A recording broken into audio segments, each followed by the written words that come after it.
You're very welcome back to the Daily Rundown. It's the last leg of Tuesday's episode now, so it's time to look at some of the more quirky stories that have been making the news today. It's the first time I've heard these stories as well, so genuine reactions all around from us all here on the couch. A supermarket worker has the coolest job in Britain. That is taste testing ice cream. A product development manager for Asda gets to sample an average 23 different flavours every day, or that's 460 spoonfuls every month. Glad somebody was doing their maths for this one. Their work also involves visiting 10 ice cream factories, including ones abroad, which supply the supermarket giant. And that is, to be fair, something that I wouldn't have thought came under the job description for your average Asda worker.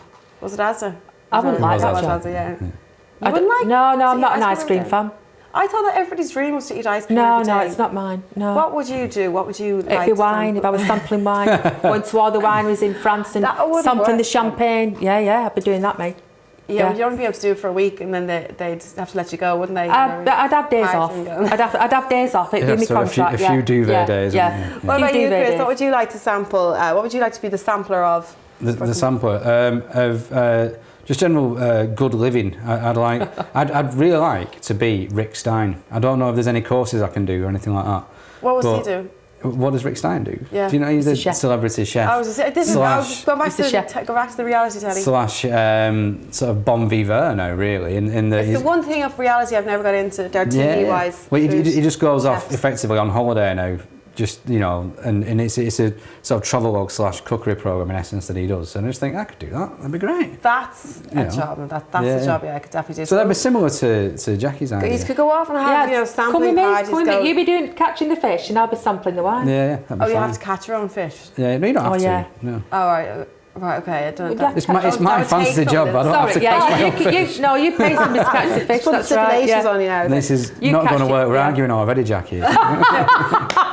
Yeah, that program's going to be a while in the making. Yeah, I think. Not happening. So when you said good living, do you know what I thought you were going to say, like paleo or something like this, or vegan, and that's why I was kind of clean. No, it's clean living. I was judging it by the man bun again. There, you see, that's prejudice coming out. So even actual, just good because living. I ride a penny farthing. I don't know what I'd do. I think if I was going to sample, ice cream's a good one.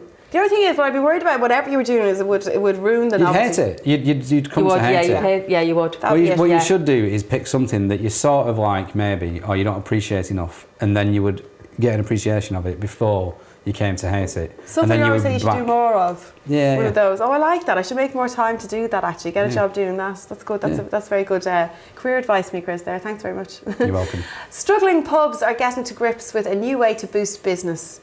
Arm wrestling. Strong arm tactics are being used by a growing number of locals to attract new customers. Games like darts and pool have been a long-standing tradition at many British pubs, but now they're moving over to arm wrestling. Do you go down to your local pub? In Salford? Generally? No.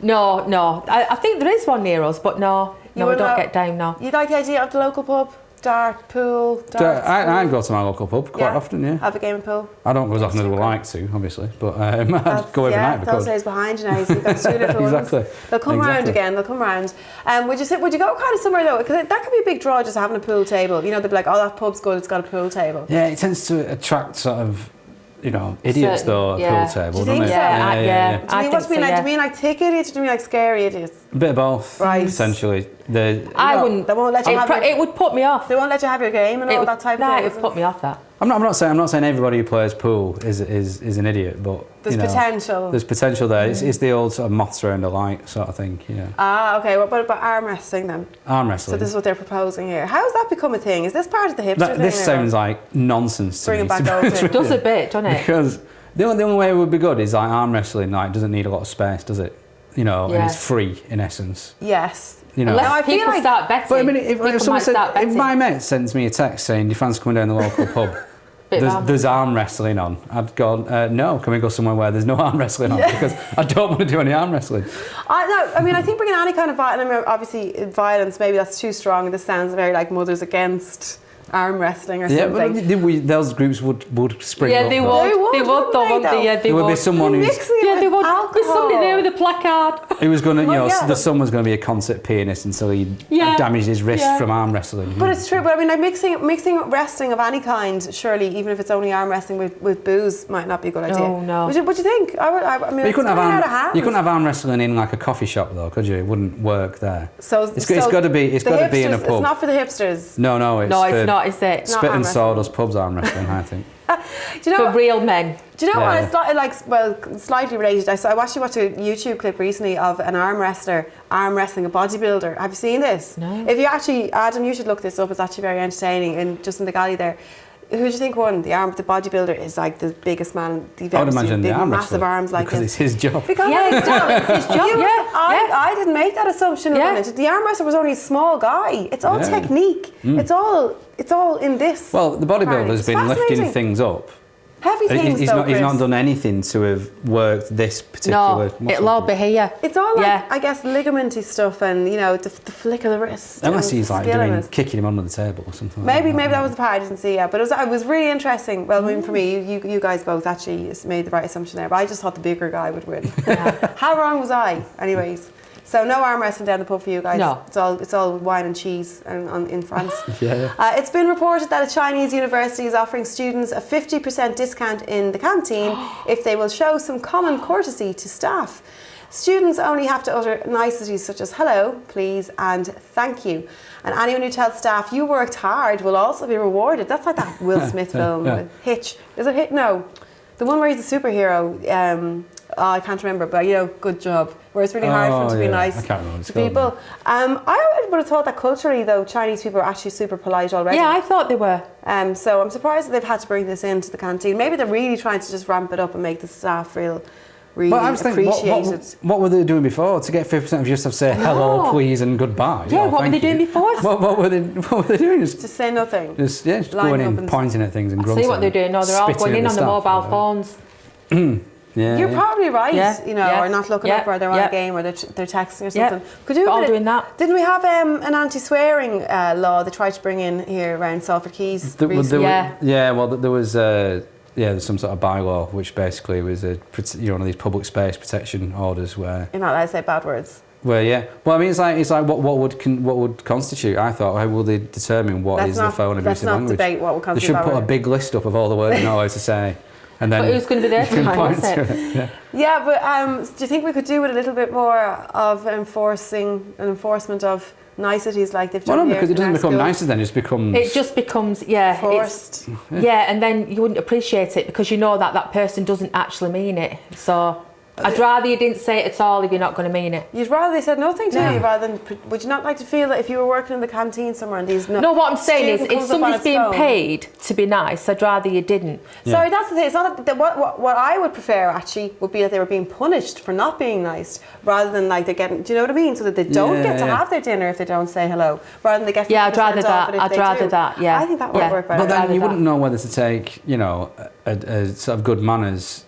With in good faith or not, would you? You know what I mean? Good manners are basic. He's only saying thank you so we can get 50% off his meal. I hate him and I hope he chokes on it. That's what I'd be thinking. But anyway. how would you tell? You could, because you could never trust anyone. That's what I'm saying. A sign of the times. It'd be like being a millionaire, wouldn't it? You know what I mean? You think you could never trust anyone. Do you think it would create a general kind of suspicious society then if we start our students like that? What's his game? What's he up to? He said hello to me then. What's he? What angle is he working? What has it come to? But that things are that people do think that. If I meet anybody who's up front really nice to me, I just think, what's he trying to sell me? You know, I do. Yeah. To be fair, I do. Well, what is wrong? I do. What's he trying to sell me? Now, where? If this is in a shop or something, fine. I'll accept it. Obviously. No, on the street or whatever. If someone on the street says hello to you, yeah. Well, do you not think about what if it's local to you? If it's in your area and you're just walking down, you don't know the person that's just passing to say hello. That's just a hello, isn't it? Well, yeah, but it's people that are unnecessarily pleasant. I just think it is that it gives them away. I feel like there's somebody you're both not mentioning or something. No, it gives them away. People saying hello is fine. Yeah. It's people. I don't like small talk, right? For one. So people who feel the need to like talk to you on public transport and things like that makes me feel. Well, if they're too nice about it, I just think, what's you know, are you going to try and convert me to some religion or something? Right, okay. Or it just makes me feel uncomfortable. I just wish they'd just leave me alone and let me. So ultimately, everybody just leave Chris alone. Yeah. Don't say hello to Jacqui unless you know her. Don't be over nice to either of them because the two of them are suspicious. All they want to do, just cynical. all they want to do is to be left alone to go and test cheese and wine and fancy foods somewhere in the Mediterranean or something like that. With no chit chat. With no chit chat. Brilliant. Well, guys, thanks. You've given me loads of chit chat tonight. Thanks very much for all of that and helping with the news. Chris Kehoe and Jacqui Wright. We're back again tomorrow night with another daily rundown. Until then, have a very good evening.